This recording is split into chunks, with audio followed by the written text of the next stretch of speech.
దేవుని పరిశుద్ధ నామానికి స్తోత్రం కలుగునుగాక. ఈ ఉదయకాల ఆరాధనలో వచ్చినటువంటి ప్రతి ఒక్కరికి దేవుడి నామంలో శుభములు తెలియజేస్తూ ఉన్నాను. అలాగే ఆన్లైన్లో ఇక వాక్యాన్ని వించిన బిడ్డలకు కూడా నా యొక్క హృదయపూర్వకమైన వందనాలు, శుభాలు తెలియజేస్తూ ఉన్నాను. 14వ రోజు 21 రోజుల ఉపవాస దీక్షలోనికి చేస్తున్న దాంట్లో 14వ రోజులో దేవుడు మనల్ని ప్రవేశపెట్టి ఈ యొక్క అంశాన్ని ధ్యానించడానికి మీ మధ్యలోనికి నేను తీసుకుని రావడానికి దేవుడి మాటలను దేవుడిచ్చినటువంటి కృపకై ముందుగా దేవునికి కృతజ్ఞతాస్తుతులు చెల్లించుకుంటున్నాను. ఈరోజు అంశం యొక్క మూల వాక్యము ఇర్మియా గ్రంథము 33వ అధ్యాయము 16వ వచనము, బుక్ ఆఫ్ జెర్మయా 33 and verse 16. ఆ దినములలో యూదావారు రక్షింపబడుదురు, యెరూషలేము నివాసులు సురక్షితముగా నివసింతురు. యెహోవాయే మనకు నీతి అని యెరూషలేమునకు పేరు పెట్టబడెను. ఆమేన్. యెహోవా సిద్దికేను అని ఆయన నామాన్ని ఈరోజు మనం ధ్యానించడానికి దేవుడు కృప చూపించారు. ఈ వాక్యము తిరిగి అంటే 2 సార్లు ఇర్మియా గ్రంథంలోనే ఉంటుంది. ఇర్మియా గ్రంథము 23వ అధ్యాయము 6వ వచనము, జెర్మయా 23 and 6, 5 and 6 వర్సెస్లో ఇలా రాసుంది. యెహోవా ఈలాగు ఆజ్ఞ ఇచ్చుచున్నాడు, రాబోవు దినములలో నేను దావీదునకు నీతి చిగురును పుట్టించదను. అతడు రాజై పరిపాలన చేయును. అతడే వివేకముగా నడుచుకొనును, కార్యము జరిగించును, భూమి మీద నీతి న్యాయములను జరిగించును. అతని దినములలో యూదా రక్షణ నొందును, ఇశ్రాయేలు నిర్భయముగా నివసించును. యెహోవా మనకు నీతి అని అతనికి పేరు పెట్టుదురు. యెహోవా మనకు నీతి అంటే నీతిమంతుడైన దేవుడు అని మనం ప్రార్థన చేస్తూ ఉంటాము. దేవుడు ఎప్పుడు కూడా సరైనవే చేస్తారు కాబట్టి ఇది నీతి అనేది ఆయన ఉన్న లక్షణాల్లో, గుణ లక్షణాల్లో ఒకటిగా చెప్పుకోవచ్చు మనము.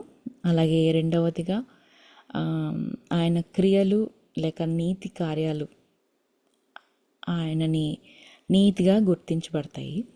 అలాగే మూడవదిగా దేవుని నీతి అనేది మనలను ఆయన దృష్టిలో నీతిమంతులుగా చేస్తూ ఆయన మనకిచ్చే వరంగా, నీతిమంతులుగా తీర్చబడటం అనేది ఆయన మనకిచ్చే వరంగా మనం చూస్తూ ఉన్నాము. దేవుడు ఎప్పుడు నీతిమంతుడే. మనం కూడా నీతిమంతులుగా ఉండాలి అని చాలాసార్లు అనుకుంటూ ఉంటాము. నేను గూగుల్ చేసినప్పుడు రైచియస్నెస్ అని గూగుల్ చేసినప్పుడు righteousness is quality of being morally correct or just. It can also mean being free from guilt are sin. అంటే అపరాధం మరి పాపం నుండి విముక్తిగా ఉండటం అనేది నీతిమంతులుగా ఉండటం అని చూస్తూ ఉన్నాను. అలాగే బైబిల్ ప్రకారంగా కూడా మనం చూస్తే దేవునితో సరైన సంబంధం కలిగి ఉండాలి నీతిమంతులుగా ఉండటం అంటే అని బైబిల్ ప్రకారంగా కూడా ఉంటుంది. నీతిమంతులుగా ఉండటం అంటే ఎలా అంటే మనం నీతిగా ఉంటాము, రైచియస్గా మన అధికారుల దగ్గర కానివ్వచ్చు, మన స్పౌసెస్ దగ్గర కానివ్వచ్చు, పిల్లల దగ్గర, ఇంట్లో, బయట, సంఘంలో నీతిగా మన పనులు, మనకు అప్పచెప్పిన పనులు మనం చేయటం నీతిగా అని అనుకుంటాము, నీతిగా ఉంటాము. కానీ వాక్యం చెప్తుంది, రోమియోలకు రాసిన పత్రిక 3వ అధ్యాయం 23వ వచనంలో మనందరికీ తెలిసిందే, ఏ భేదం లేదు, అందరూ పాపం చేసి దేవుడు అనుగ్రహించినటువంటి మహిమను పొందలేకపోవచ్చున్నారు. మనం జన్మతః పాపులం.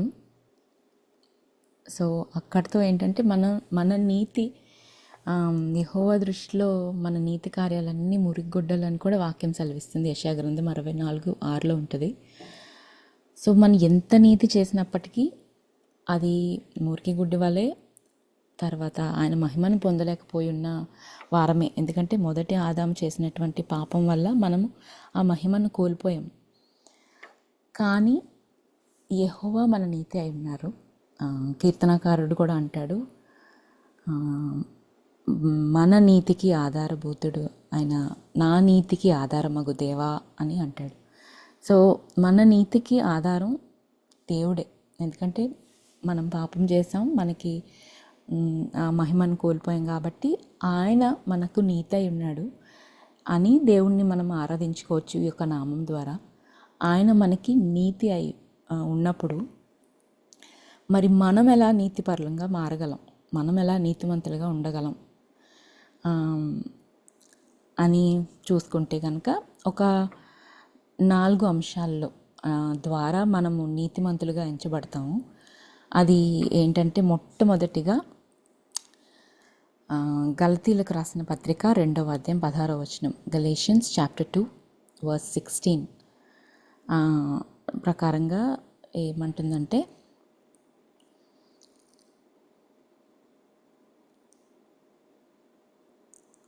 ధర్మశాస్త్ర సంబంధ క్రియల మూలముగా ఏ శరీరియు నీతిమంతుడిని తీర్చబడడు, కానీ ఆయన మీద విశ్వాసం ఉంచితే మనము నీతిమంతులుగా. మనుష్యుడు యేసుక్రీస్తు నందలి విశ్వాసము వలననే కానీ ఇంకా మరి ఏ విషయంలో కూడా నీతిమంతుడిగా ఉండడంట. కాబట్టి మనము ఆయన మీద విశ్వాసం ఉంచితే మనం నీతిమంతులుగా తీర్చబడతాం. ఆయన మీద మనం విశ్వాసంలో ముందుకు కొనసాగగలిగితే, ఆయన నిజమైన దేవుడని, ఆయన మన కొరకు వచ్చాడని మనం నమ్మి ఆయన మీద విశ్వాసం ఉంచగలిగితే మనము నీతిమంతులమని వాక్యం సెలవిస్తుంది. అలాగే రెండవదిగా మనం చూస్తే రోమియోలకు రాసిన పత్రిక 3వ అధ్యాయము 24వ వచనం ప్రకారంగా మనం చూస్తే కనుక, కాబట్టి నమ్మువారు ఆయన కృపచేతనే క్రీస్తు యేసునందలి విమోచనము ద్వారా ఉచితముగా నీతిమంతులమని తీర్చబడుతున్నాము. ఇక్కడ మనం చదివినప్పుడు ఆయన కృప చేతనే, ఆయన కృప లేకపోతే మనం నీతిమంతులుగా ఎంచబడం. ఆయన కృపను కలిగినటువంటి వారంగా, ఆయన కృపను బట్టి మనందరం నీతిమంతులుగా తీర్చబడతాం. అలాగే మూడవదిగా చూస్తే అదే రోమీలకు రాసిన పత్రిక 5వ అధ్యాయము 9వ వచనం, కాబట్టి ఆయన రక్తము వలన ఇప్పుడు నీతిమంతులుగా తీర్చబడి మరింత నిశ్చయముగా ఆయన ద్వారా ఉగ్రత నుండి రక్షింపబడుదుము. ఇక్కడ చూసినప్పుడు ఆయన రక్తము వలన ఇప్పుడు నీతిమంతులుగా తీర్చబడి అని ఉంది. అంటే ఆయన మన కొరకు కాచినటువంటి, ఆయన అపరాధార్థ బలిగా మన కొరకు అర్పింపబడి ఆయన కార్చినటువంటి రక్తము ద్వారా మనము నీతిమంతులుగా ఎంచబడుతున్నాం. అలాగే నాలుగవదిగా చూస్తే అదే రోమపత్రిక 4వ అధ్యాయం 25వ వచనంలో, ఆయన మన అపరాధముల నిమిత్తము అప్పగింపబడి మనము నీతిమంతులముగా తీర్చబడుటకై లేపబడెను. నాలుగవదిగా ఆయన పునరుద్ధానమును బట్టి మనము నీతిమంతులుగా తీర్చబడుతున్నాం. మొదటిగా మనం విశ్వాసం ఉంచాలి.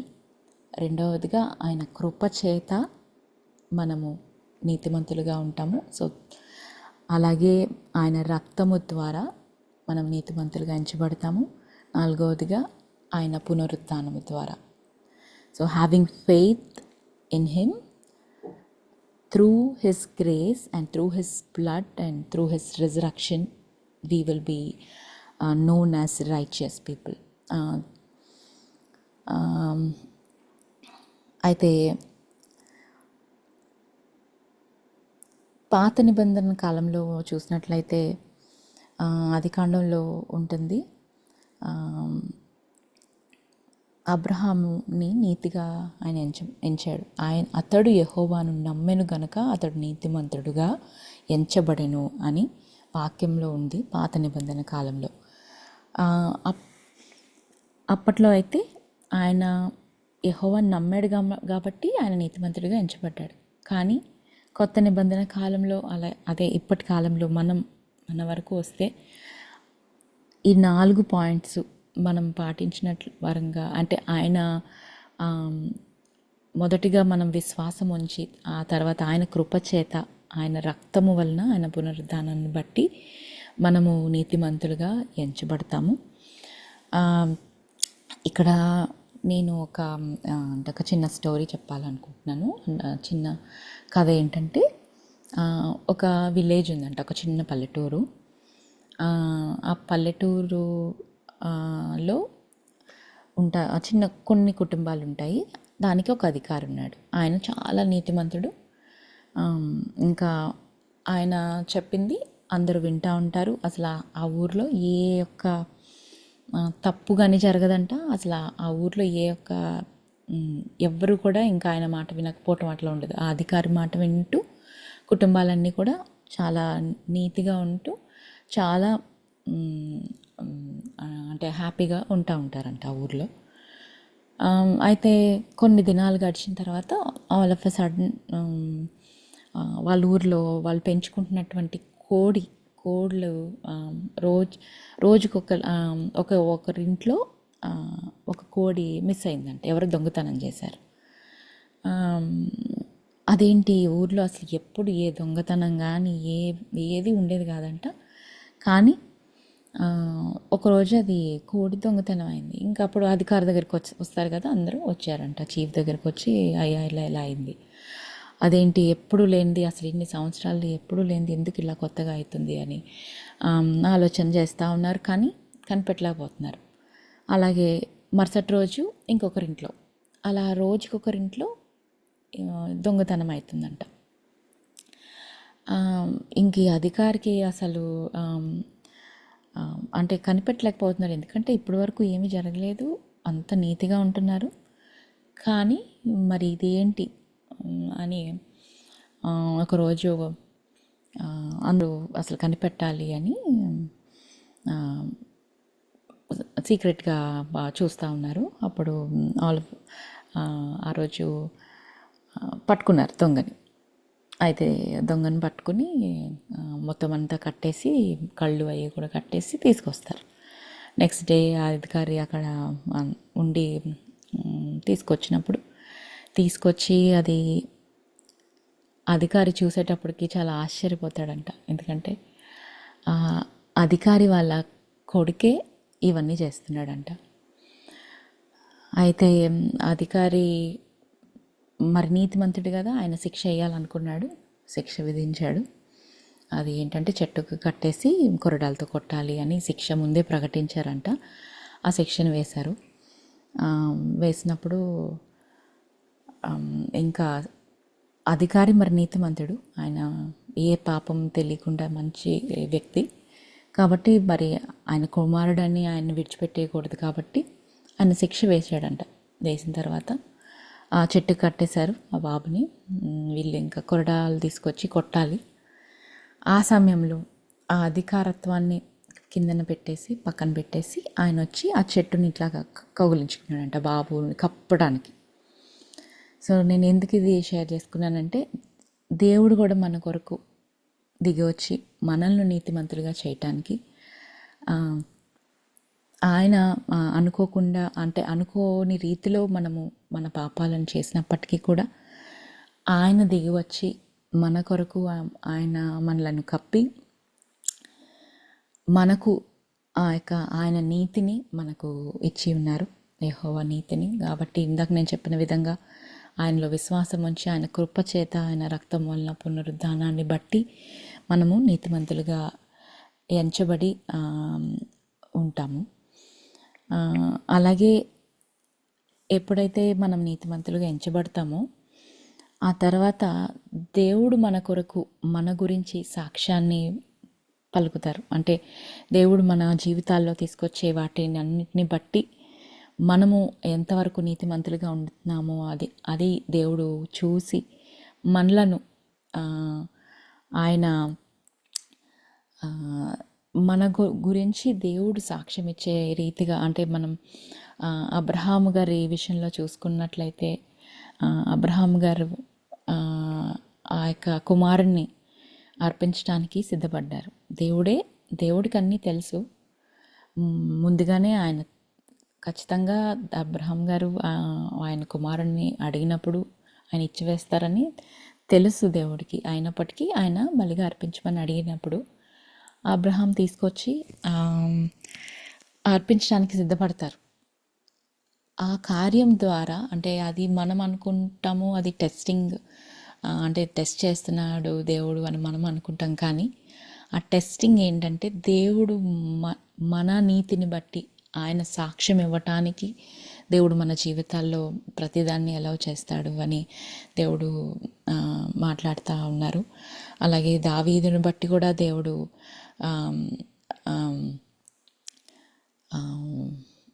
ఆయనను బట్టి కూడా సాక్ష్యం ఇవ్వటం మనం చూస్తూ ఉంటాము బైబిల్లో. అలాగే యోబు గారిని బట్టి కూడా అపవాది వచ్చి మాట్లాడినప్పుడు ఆయన ఓ యోబు నీతిమంతుడని దేవుడు సాక్ష్యం ఇవ్వటం.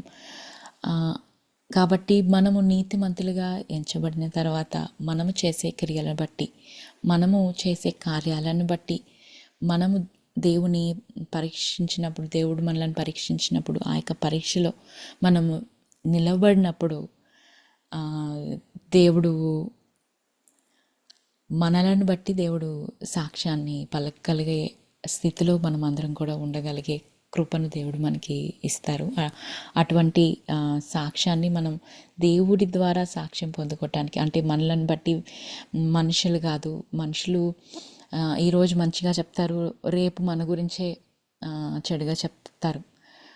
ఈరోజు అబ్బా అమ్మ ఎంత నీతిగా ఉంది అని చెప్పిన వాళ్ళే రేపొద్దున వెళ్ళి ఏంటి ఆమె అలా మాట్లాడుతుంది, ఈమె ఇలా చేస్తుంది అని చెప్పిన వాళ్ళు ఉంటారు. కానీ దేవుడు మనల్ని చూస్తే, దేవుడు మన పరిస్థితిని చూసి మన గురించి సాక్ష్యం ఇస్తే కనుక అది ఒక గొప్ప సాక్ష్యంగా ఉంటుంది అని దేవుడు నాతో మాట్లాడినటువంటి మాటలు. అలాగే మనము నీతిమంతులుగా ఎంచబడిన తర్వాత, మనం నీతిమంతులుగా ఎంచబడ్డాము, మనం ఇవన్నీ పాటిస్తున్నాము, మనం దేవునిలో విశ్వాసం ఉంచుతాము, ఆయన కృప మనకుంది, ఆయన రక్తం మన అందరి కొరకు కార్చారు, ఆయన పునరుద్ధానం కూడా మన అందరికి ఉంది. అయితే మన నీతిమంతులుగా ఎంచబడిన తర్వాత మనకు ఈ యొక్క నీతిమంతులుగా మనం ఉండటాన్ని బట్టి మనకి ఏంటి కలుగుతుంది అని ఇవి నేను అసలు అంటే ఇక వాక్యం కొరకు సిద్ధపడుతున్నప్పుడు చాలా వాక్యాన్ని ధ్యానించడానికి దేవుడు నాకు సమయాన్ని ఇచ్చాడు. చాలా హెక్టిక్ స్కెడ్యూల్లో కూడా నేను దేవుని వాక్యాన్ని ధ్యానించగలగటానికి, అలాగే దేవుడి వాక్యాలన్నీ నాకు చూపిస్తూ ఉన్నారు. నేను చాలా ఆశ్చర్యపోయాను. నాకు అసలు ఇవన్నీ అంటే ఇట్లా కనెక్ట్ చేసుకోవచ్చు అని కూడా నాకు ఆలోచన లేదు. కానీ దేవుడిచ్చినటువంటి ఆలోచన చొప్పున, ఈ వాక్యాలు నాకు దేవుడు చూపించినటువంటి ఆలోచన చొప్పున ఇవన్నీ నేను కనెక్ట్ చేసుకున్నాను. నీతిమంతులుగా మనం ఎంచబడిన తర్వాత, నీతిమంతులుగా ఉండటం వల్ల మనకు వచ్చే లాభాలు అని కొన్ని పాయింట్స్ నేను రాసుకోవటం జరిగింది. అవి మీతో షేర్ చేసుకుంటాను. అవేంటంటే, first thing, righteousness will bring blessings. ఆశీర్వాదాలు మనకు తీసుకొస్తాయంట. సామెతల గ్రంథము 10వ అధ్యాయం 6వ వచనంలో ఉంటుంది, నీతిమంతుని తల మీదకి ఆశీర్వాదములు వచ్చును. ఆమేన్. మన నీతిని బట్టి, అంటే యెహోవాను బట్టి మనం నీతిమంతులం అవుతాము. మనం నీతిమంతులుగా ఉంటే గనక ఆశీర్వాదాలు మన మీదకి వస్తాయి. అలాగే రెండవదిగా మనం చూసుకున్నట్లయితే రైచియస్నెస్ డెలివర్స్ ఫ్రమ్ ట్రబుల్స్. సామెతల గ్రంథము 11వ అధ్యాయం 8వ వచనంలో ఉంటుంది, నీతిమంతుడు బాధ నుండి తప్పించబడును. నీతిమంతుడు మనకున్న బాధలన్నింటి నుంచి కూడా మనం తప్పించబడతామంట. ఎప్పుడంటే నీతిమంతులుగా ఉన్నప్పుడు. అలాగే మూడవదిగా మనం చూస్తే రైచియస్నెస్ బ్రింగ్స్ జాయ్. నీతిమంతులు అయితే సామెతల గ్రంథం 11వ అధ్యాయం 10వ వచనంలో, నీతిమంతులు వర్ధిల్లుట పట్టణమునకు సంతోషకరణము. మనకు అంటే మామూలుగా మనుషులంగా మనం ఏదైనా సిన్సియర్గా చేసినప్పుడు, ఒకవేళ ఎవరైనా గుర్తించకపోయినా మనకు సెల్ఫ్ సాటిస్ఫాక్షన్ అనేది ఉంటుంది. చాలా అంటే మనసులో చాలా ఆనందంగా ఉంటుంది. అదే దేవుని నీతి పొందుకున్న తర్వాత అయితే ఇంకా అది మనకి జాయ్ని తీసుకొస్తుందంట, సంతోషాన్ని తీసుకొస్తుందంట. ఇందాక చెప్పినట్లుగా దేవుడు మనల్ని బట్టి సాక్ష్యాన్ని ఇస్తే అది ఇంకెంత సంతోషాన్ని తీసుకొస్తుంది కదా. కాబట్టి నీతిగా ఉండటం అనేది మనకి సంతోషాన్ని తీసుకొస్తుంది. అలాగే నాలుగవదిగా చూస్తే రైచియస్నెస్ విల్ బ్రింగ్ పీస్ అంట. నెమ్మది సమాధానాన్ని తీసుకొస్తుంది. యెషయా గ్రంథము 32వ అధ్యాయము 17వ వచనం. నీతి సమాధానము కలుగచేయును, నీతి వలన నిత్యమును నిర్మలము నిర్భరము కలుగును. నీతిగా ఉంటే నెమ్మది ఉంటుంది. మనం ఏదైనా కూడా కరెక్ట్గా చేసినప్పుడు అది చాలా నెమ్మదినిస్తుంది. ప్రతి పరిస్థితిలో మనలను నిబ్బరంగా ఉండగలగటానికి కృప చూపుతుంది. కాబట్టి నీతి అనేది మనకు నెమ్మదిని తీసుకొస్తుంది మన హృదయాలకు. అది మన జీవితాల్లో మనం పొందుకుంటాం. అంటే మంచిగా ఉండి అన్నీ కరెక్ట్గా జరుగుతున్నప్పుడు అది తెలియని నెమ్మది మన హృదయాల్లోకి వస్తుంది. అలాగే 5వదిగా చూస్తే రైచియస్నెస్ బ్రింగ్స్ లైఫ్. సామెతల గ్రంథము 11వ అధ్యాయము 19వ వచనంలో ఉంటుంది. యథార్థమైన నీతి జీవదాయకము. అలాగే అదే గ్రంథము 12వ అధ్యాయము 28వ వచనంలో నీతి మార్గమునందు జీవము కలదు, దాని త్రోవలో మరణమే లేదు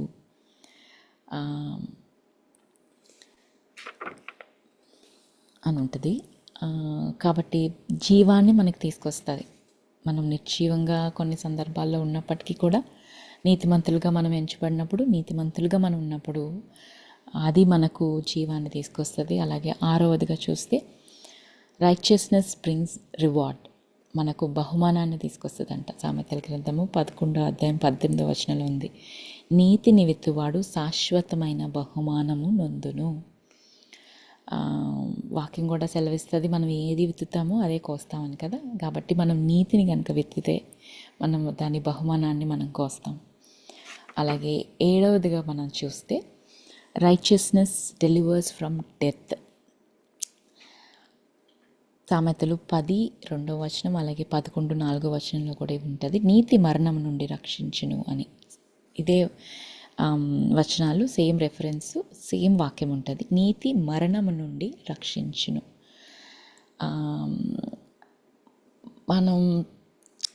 మనలో పాపం లేనప్పుడు ఆయన కృప చేత, అలాగే విశ్వాసం చేత, రక్తం చేత, పునరుద్ధానం చేత మనం నీతిగా ఎంచబడతామని మనం ఇందాక మాట్లాడుకున్నాము. అలాగే మనకు ఇప్పుడు మరణం అనేది కూడా మనకు ఉండదు. అది మనకి నిత్య జీవాన్ని ఇస్తుంది అని నేను యాక్చువల్లీ వాక్యం బాగా ధ్యానిస్తూ బైబిల్ చదువుతున్నప్పుడు వియాన్ నా దగ్గరకు వచ్చి అడిగాడు, ఎందుకు అంతలాగా నువ్వు ఎక్కువగా బైబిల్ చదువుతున్నావు ఏంటి అని అడిగినప్పుడు నేను చెప్పాను, ఇలా నాన్న I have to share word, this is about righteousness అని. అంటే ఇట్లా పాయింట్స్ నాకు దేవుడు చూపించారు ఇవి అని షేర్ చేసుకున్నప్పుడు నాకు వీటితో పాటు ఇంకొక పాయింట్ని తను షేర్ చేయటం జరిగింది. మమ్మీ నువ్వు మర్చిపోయావు, righteousness gives Triumph over the devil అని చెప్పాడు. అది ఎట్లా నాన్న, నాకు రిఫరెన్స్ మరి నాకు బైబిల్ ద్వారా చెప్పగలుగుతావా అని అడిగినప్పుడు తను అన్న మాట ఏంటంటే, నువ్వు అసలైంది మర్చిపోయావు కంప్లీట్గా. ఆర్మర్ ఆఫ్ గాడ్లో ఏముంటుంది, బ్రెస్ట్‌ప్లేట్ ఆఫ్ రైచియస్నెస్ కదా అని చెప్పాడు. నిజంగా దేవుడు బిడ్డ ద్వారా మాట్లాడాడేమో అనిపించింది. 8th పాయింట్గా ఇది రాసుకున్నాను, righteousness gives Triumph over the devil.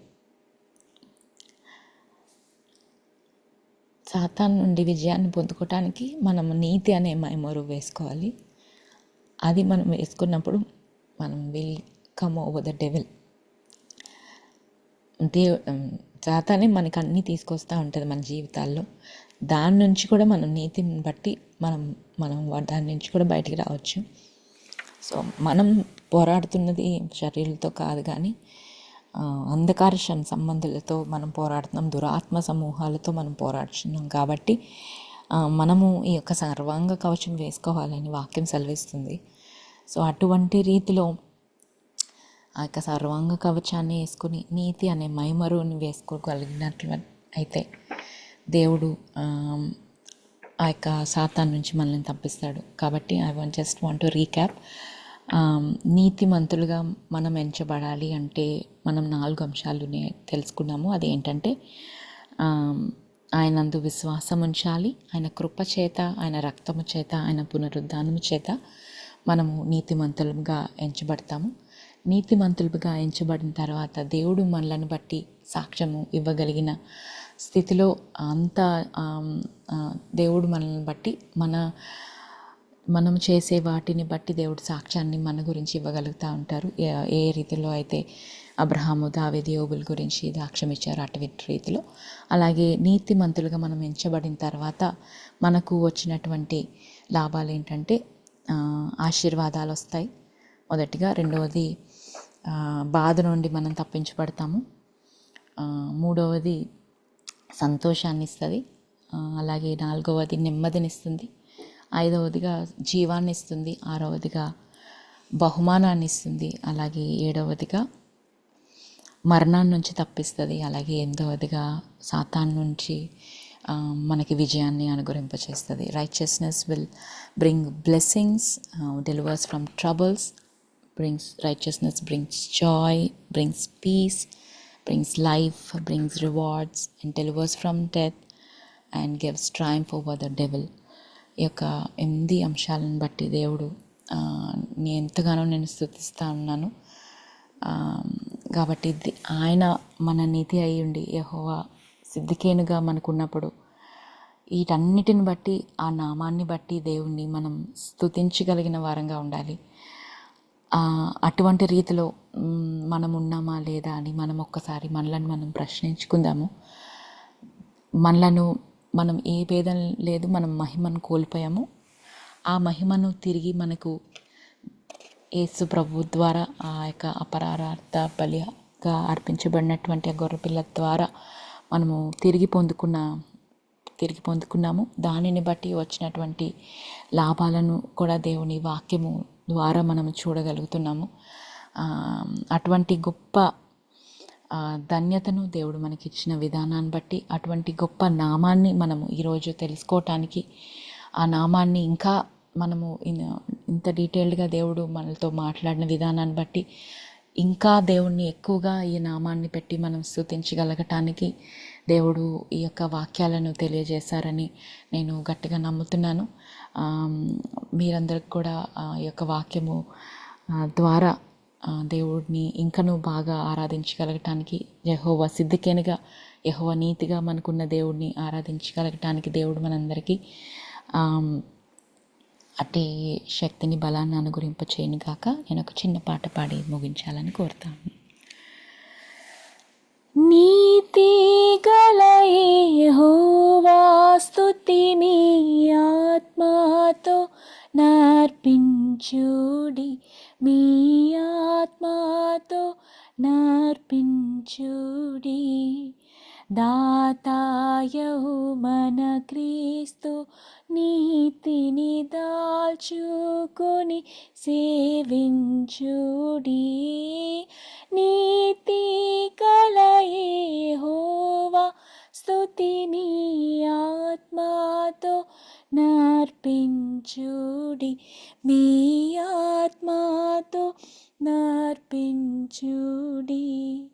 చదలా బుడమియు రవియు జలదియు నదులు గిరులను చక్కగా సదమాలాంబకు దైవనామము సర్వదానుతి చేయను. నీతి గల యెహోవా స్తుతి మీ ఆత్మతో నర్పించుడి, మీ ఆత్మతో సేవించుడి. సర్వశక్తుని కార్యములకి సర్వరాష్ట్రములన్నీయు గర్వములు విడి తలలు వంచుచు నుర్విలోనుతి చేయను. నీతి గల యెహోవా స్తుతి మీ ఆత్మతో నర్పించుడి, మీ ఆత్మతో సేవించుడి. గీతా తాండవ వాద్యములచే ప్రీతి పరచెడు సేవతో పాతకంబులు పరిహారించెడు దాతానే సేవించుడి. నీతి కల యెహోవా స్తుతి మీ ఆత్మతో నర్పించుడి. మీ ఆత్మతో సేవించుడి. పరమాదూతలు నరులు పుడమిని మొరలు పెట్టుచు దేవుని పరమునందు నట్టి యేసుని పాదములు సేవింతురు. నీతి కల యెహోవా స్తుతి మీ ఆత్మతో నర్పించుడి. మీ ఆత్మతో సేవించుడి. హల్లెలూయా. దేవునికి మహిమ కలుగును గాక. దేవుడు మనందరికీ కూడా ఆయన నామాన్ని బట్టి యెహోవా సిద్దికేను, యెహోవా మన నీతి అని ఆయనను ఆరాధించగలగటానికి కృప చూపించును గాక. ఈ యొక్క ఆశీర్వాదాలన్నింటినీ కూడా మనము పొందుకొనును గాక. దేవుడి వాక్యాన్ని దీవించును గాక. ఆమేన్.